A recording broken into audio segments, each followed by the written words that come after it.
والفتن أو كما قال. رب اشرح لي صدري ويسر لي أمري واحلل عقدة من لساني يفقهوا قولي. اللهم صل على محمد وعلى آل محمد كما صليت على إبراهيم وعلى آل إبراهيم إنك حميد مجيد. اللهم بارك على محمد وعلى آل محمد كما باركت على إبراهيم وعلى آل إبراهيم إنك حميد مجيد. عزت معاب علماء کرام، شیوخ اعظام اور اہل حدیث یوتھ فورس کے نوجوان ساتھیوں، آج کا یہ پروگرام دیکھ کر میری خوشی کی انتہا نہیں ہے. میں بڑی دیر سے ہی دوست احباب سے یہ بات کہتا رہا ہوں کہ یوتھ فورس کے نوجوانوں کو جمع کر کے صحیح منہجی تربیت اور دلائل کے ساتھ ان کی رہنمائی کرنے کا پروگرام ہو.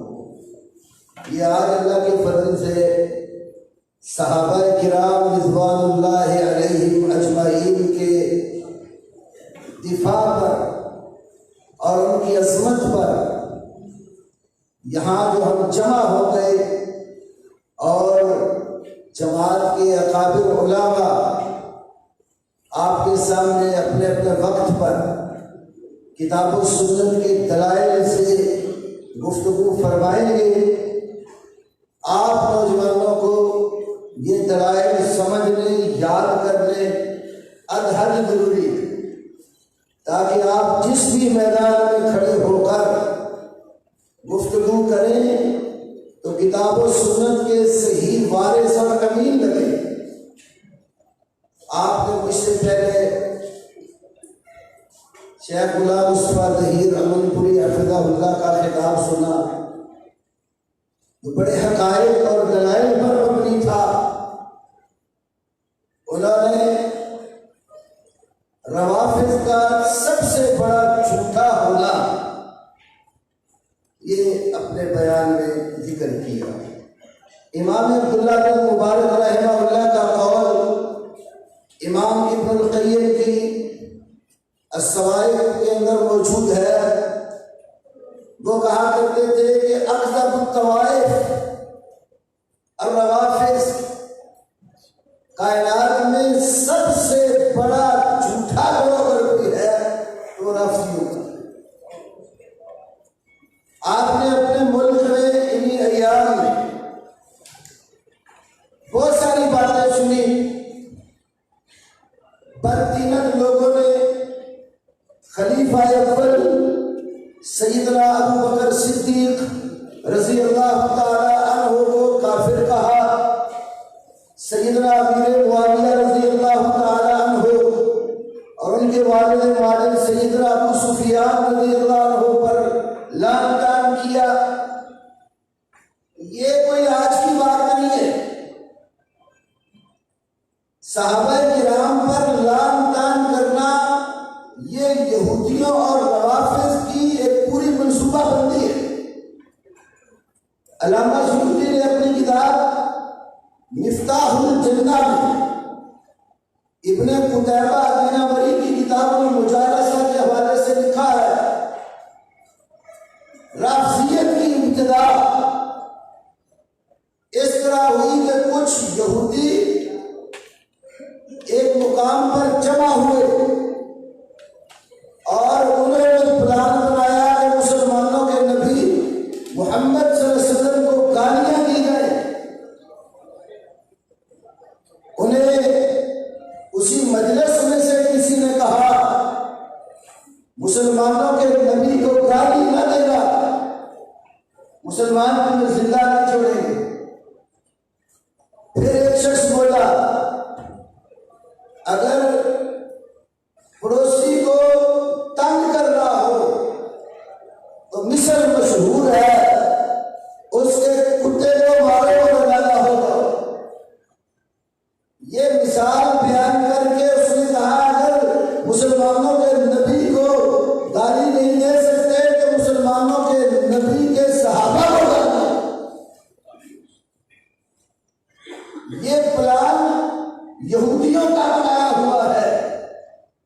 صحیح بخاری میں کتاب اور استطابت المرتدین میں امام بخاری رحمہ اللہ ایک مختصر سی روایت لائے کہ اتي علی بزنادقہ فاحرقهم، سیدنا علی رضی اللہ تعالیٰ عنہ کے پاس زندیق لائے گئے تو انہوں نے ان کو آگ میں جلا دیا۔ یہ زندیق کون لوگ تھے؟ فتح الباری شرح صحیح بخاری میں حافظ ابن حجر الاسقلانی علیہ رحمہ نے الملل والنحل کے حوالے سے یہ روایت درج کی، یہ بات لکھی کہ وہ زندیق جو لائے گئے تھے وہ سبائی گروہ تھا، عبداللہ ابن سبا کے ماننے والے لوگ۔ اور حافظ ابن حجر نے فتح الباری کے اندر بھی امام ابو طاہر المخلص کی کتاب سے یہ روایت درج کی اور اس کی سند کو حسن قرار دیا۔ ان کی کتاب بھی 4 جلدوں میں چھپ چکی ہے، المخلصیات کے نام پر، اس کی 3ری جلد میں ہے یہ بات کہ کوفہ کی وہ جامع مسجد جس میں سیدنا علی خطبہ دیا کرتے تھے، اس کے آس پاس ایک ایسا گروہ پیدا ہو گیا تھا جو حضرت علی کی محبت کا دم بھرتے ہوئے، آل بیت کی محبت کا لبادہ اوڑھ کر، حضرت علی کا نام لے کر یہ کہنے لگے کہ علی ہمارا رب ہے۔ آج بھی علی کو اللہ کہنے والے ذاکروں کی تعداد کم نہیں ہے، بہت ساری ویڈیوز کلپس موجود ہیں حضرت علی کو اللہ کہنے والے، تو وہ حضرت علی کی الوہیت کا دعویٰ کرنے والے لوگ جب حضرت علی کے علم میں یہ بات آئی گئی، حکم دیا جہاں بھی یہ ملے ان کو گرفتار کر کے لایا جائے۔ کچھ لوگ پکڑے گئے اور حضرت علی کے سامنے پیش کیے گئے۔ آپ نے پوچھا تم کیا کہتے ہو؟ کہنے علی انت ربنا ورازقنا وخالقنا، علی تو ہمارا رب ہے، تو نے ہمیں پیدا کیا ہے، تو ہی ہمیں روزی دیتا ہے۔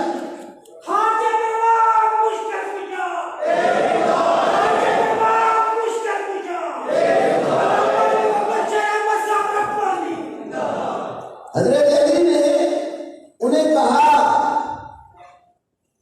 کہتے ہیں کہ انا عبد مثلکم آکل کما تاکلون واشرب کما تشربون، جس طرح تم اللہ کے بندے ہو میں بھی اسی طرح اللہ کا بندہ ہوں، جیسے تم کھاتے ہو ویسے ہی میں کھاتا ہوں، جیسے تم پیتے ہو ویسے ہی میں پیتا ہوں، میں اللہ نہیں ہوں، اگر میں نے اللہ کی اطاعت کی تو وہ مجھے ثواب دے گا، اور اگر میں نے اس کی نافرمانی کی تو وہ مجھے عذاب پہ ڈال دے گا۔ سمجھایا ان کو، کیونکہ کھانا کھانے والا حاجت روا اور مشکل کشا نہیں ہو سکتا، وہ الہ نہیں ہو سکتا۔ عیسائیوں نے مسیح علیہ السلام اور سیدہ مریم علیہ السلام کو اپنا الہ اور رب بنایا، اللہ نے قرآن پاک میں ان کی نفی کرتے ہوئے بڑی سادہ سی دلیل بیان کی، ماں بیٹا دونوں الہ نہیں ہے۔ وجہ کیا ہے؟ کانا یا کلانی طعام، دونوں کھانا کھاتے ہیں، اور کھانا کھانے والا حاجت مند ہوتا ہے، حاجت روا نہیں ہوتا۔ سمجھایا حضرت علی نے، وہ لوگ نہیں مانے۔ اگر حضرت علی کی سچی محبت ہوتی تو حضرت علی کی بات مانتے۔ وہاں محبت کا نبادہ تھا اور اس کے پردے میں یہودیت کی پوری سازش تھی کہ مسلمانوں کے عقائد بگاڑے گئے۔ چھوڑ دیا، دوسرے دن پھر لائے گئے، پھر حضرت علی نے پوچھا، انہوں نے پہلی بات دہرائی کہ تو ہی ہمارا رب ہے، تو ہی ہمارا خالق ہے، تو ہی ہمارا رازق ہے۔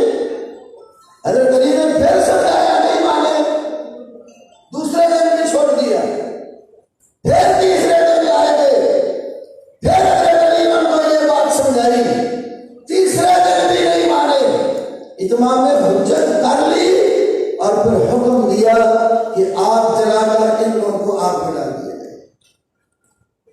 اور وہی عبداللہ ابن سبا کا جو گروہ تھا، ایک تو یہ نظریہ انہوں نے پھیلایا کہ یہ الہ اللہ ہے، دوسری بات اس نے کہی، یہودی جب تھا چونکہ یہ یمن سے آیا تھا 121 ہجری میں، خاص طور پہ اس کے ماننے والے لوگ بہت زیادہ متحرک ہوئے، تو یہ یہودیت پر جب تھا اس وقت کہتا تھا موسیٰ علیہ السلام کے بعد ان کے مسیح یوشع بن نون ہے، اور اسلام کا لبادہ اڑ کر اس نے یہ کہا کہ محمد رسول اللہ صلی اللہ علیہ وسلم کے بعد ان کے مسیح اور وارث علی ہے،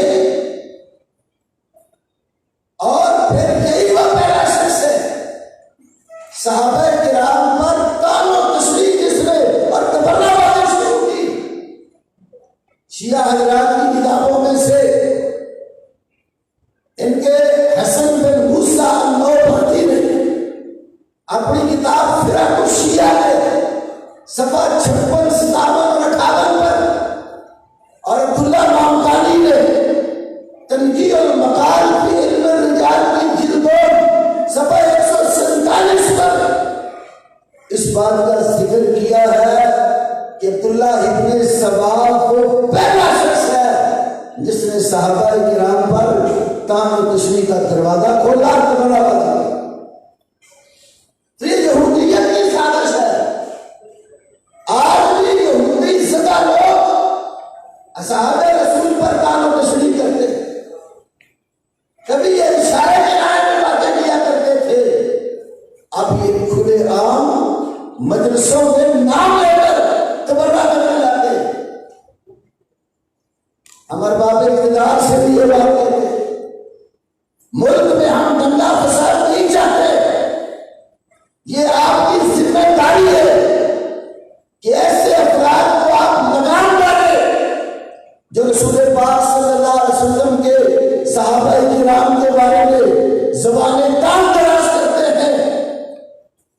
یہ ایک مسلمان حاکم کی مکمل ذمہ داری ہے، اور اگر اس سلسلے میں کوئی قدم نہیں اٹھایا جاتا تو ہم یہ سمجھنے پر مجبور ہو سکتے ہیں کہ شاید آپ کے بھی تانے بانے اسی گروہ سے چلتے ہیں۔ تو سبائیوں نے بڑا پروپیگنڈا کیا ہے، جعلی روایات تراشی ہے، اور نبی صلی اللہ علیہ وسلم کے گھرانے کو بھی بدنام کیا ہے۔ یہ صرف اصحاب رسول صلی اللہ علیہ وسلم کو ہی بدنام کرنے والے نہیں ہیں، جنہیں یہ صحاب سے علیحدہ کر کے اہل بیت قرار دیتے ہیں، تو اہل بیت کی دشمنی بھی ان کے اندر ہے۔ یہی وہ لوگ تھے جو سازش کر کے حضرت حسین کی شہادت کا باعث ہوئی۔ پیچھے اوپر جا کر دیکھیں، حضرت حسن، حضرت علی اور حضرت عثمان رضی اللہ تعالی عنہم اجمعین کے زمانے میں بھی ان لوگوں کے کئی افراد سازش کر چکے تھے۔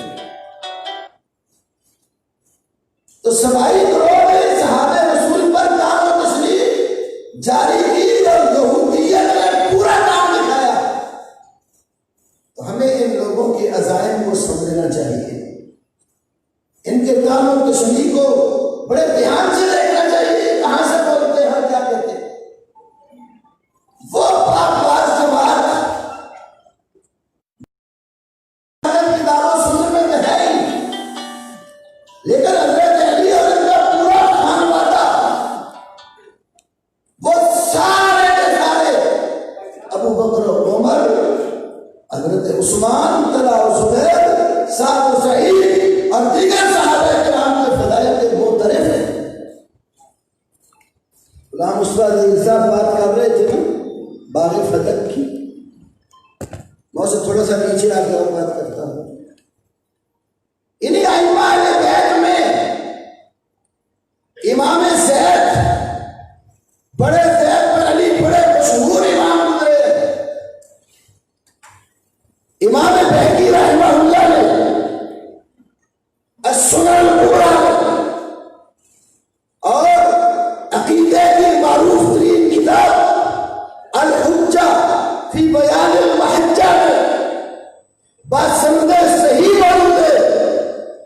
امام زید کہتے تھے لو کنت مکان ابی بکر لحکمت فی فدق ما حکم به ابو بکر، اگر میں ابو بکر صدیق کی جگہ پر ہوتا تو باغ فدق کے متعلق وہی فیصلہ کرتا جو صدیق اکبر نے کیا تھا۔ ایمان میں صرف کوئی اس کا مدعی نہیں ہے۔ انہوں نے افسانے تراش کر سیدہ فاطمہ الزہرا رضی اللہ تعالی عنہا کو مظلومہ کائنات بنا کر پیش کیا اور اصحاب رسول کو کائنات کا بڑا ظالم شخص ثابت کیا۔ شیخ الاسلام والمسلمین امام ابن تیمیہ رحمہ اللہ نے کیا خوب بات کہی، منہاج السنہ پہلی جلد صفحہ نمبر 27، وہ کہتے ہیں کہ یہودیوں اور عیسائیوں کو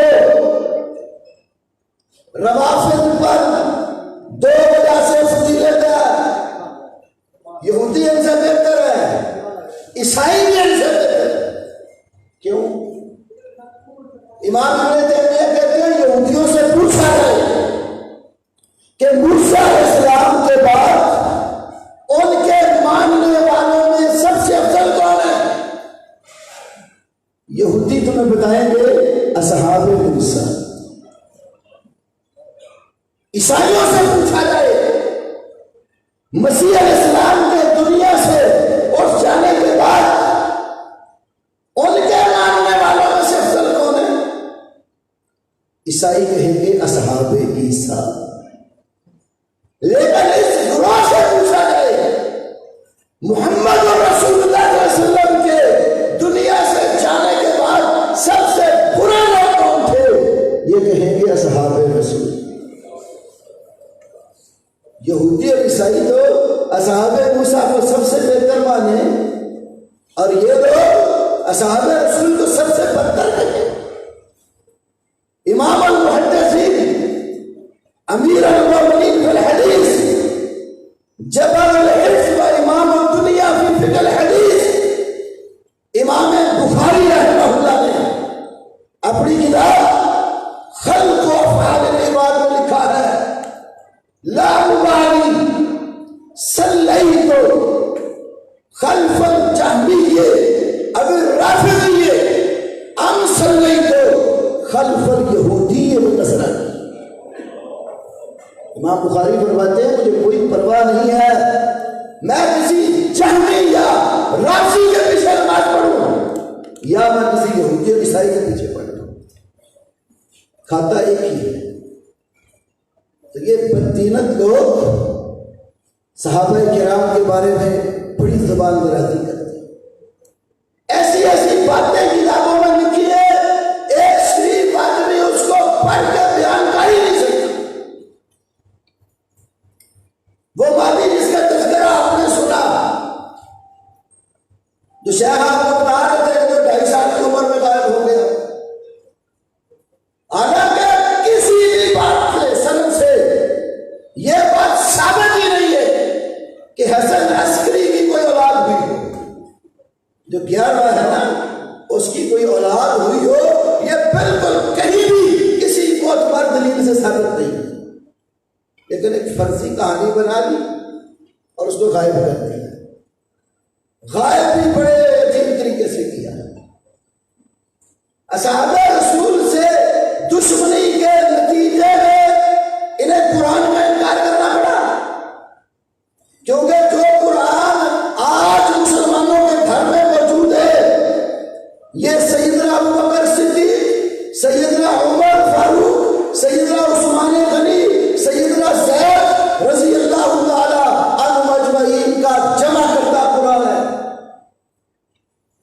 انہوں نے داستانیں بنائی، احتجاج تبرسی میں لکھا ہے، اور ایران سے ایک اور بڑی ان کی معروف کتاب چھپی فصل الخطاب فی تحریف کتاب رب الارباب۔ پوری کتاب کا عنوان یہ ہے کہ قرآن محرف ہو گیا ہے۔ یہ تعریف کا عقیدہ بھی اصحاب رسول کی دشمنی میں بنایا انہوں نے۔ کہتے جب خلافت چھین لی گئی، باغ فتح چھین لیا، کسی نے کوئی ساتھ نہ دیا۔ تبرسی نے جو احتجاج میں یہاں تک لکھا کہ حضرت علی نے جب دیکھا کہ میری خلافت چھن گئی، میری بیوی کا حق فتح جو ہے غصب ہو گیا، تو انہوں نے حضرت فاطمہ کو گدھے پر سوار کر لیا، حسن و حسین کو اپنی انگلی میں ساتھ لگا کے مدینے میں ایک ایک مہاجر انصاری کے در پر جا کر دستک دی، کسی نے ساتھ ہی نہیں دیا۔ یہ بی بی فاطمہ کو بھی بدنام کیا گیا، حضرت علی کو بھی بدنام کیا گیا۔ ساتھ داستان یہ بنا لی کہ علی گھر کے اندر بیٹھ رہے، اور پھر وہ قرآن جو اللہ نے نبی علیہ السلام کو دیا اور آپ نے علی کو دیا، علی گھر میں لکھنے کے لیے بیٹھے۔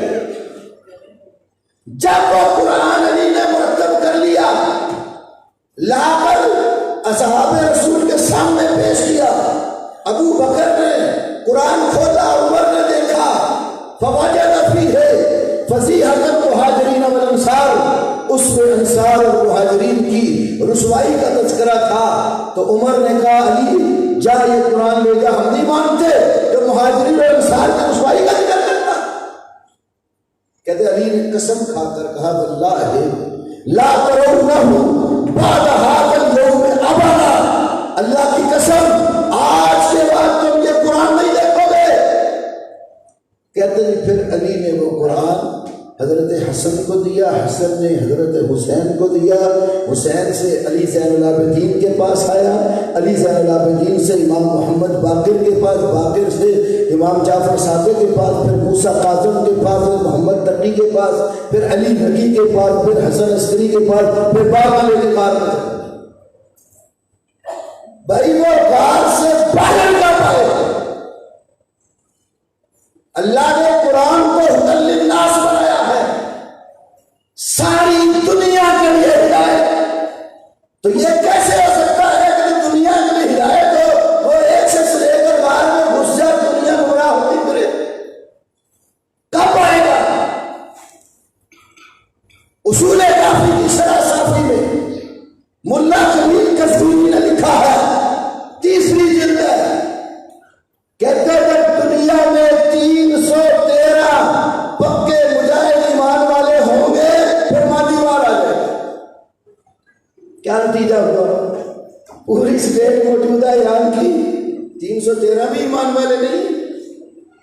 اپنے ملک میں ہی دیکھ لو، 313 لوگ بھی ان کے پاس ایسے نہیں ہے جن کے اندر ایمان ہو تاکہ مادی قرآن لے کر آ جائے اور اس کو پڑھا جائے۔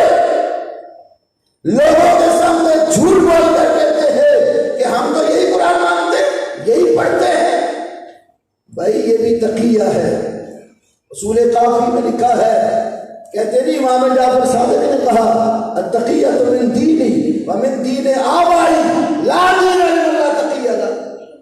تقیہ کرنا میرا اور میرے باپ دادے کا دین ہے، جس کے پاس تقیہ نہیں اس کا تو دین ہی کوئی نہیں۔ وہ قرآن کا انکار جو صحابہ رسول کی دشمنی میں کیا، اس کے بارے میں بھی بڑے بڑے فلسفے بنائے۔ تب یہ قرآن ہم پڑھتے ہیں نہیں، کیوں پڑھتے ہیں؟